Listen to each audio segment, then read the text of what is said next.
A rose can look perfectly placed and still be dying at the roots. It comes down to one question first. Where does the water go?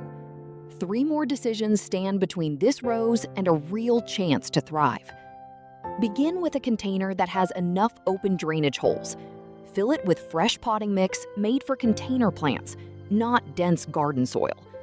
Place the rose in strong sun for much of the day, according to the rose and your local climate. Check the mix before watering, then water according to the rose, the container, and the conditions around it. Keep the roots from standing in water. Together, these choices create a sound beginning for growth and blooms. Once the mix and holes are right, placement decides the rest. Give the rose full sun moving across that spot most of the day, not an hour of filtered light through a window. If it falls short, move the container. A well-drained pot can't fix a spot that doesn't meet the plant's light needs. Thorough watering isn't frequent watering. Soak until it runs from the bottom, then let the mix dry before adding more. A saucer left full for days causes root trouble long before drought would.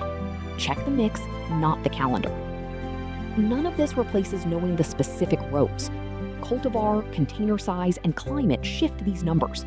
A miniature rose in a small pot and a climber in a half barrel don't share a rhythm. Confirm those specifics for the rose in front of you before treating any of this as fixed.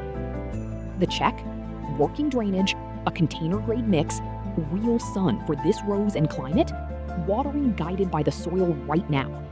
Confirm those 4 and the setup is sound. Pruning, feeding, and seasons still need verifying for this rose. Get the foundation right, and the rest becomes a much easier conversation.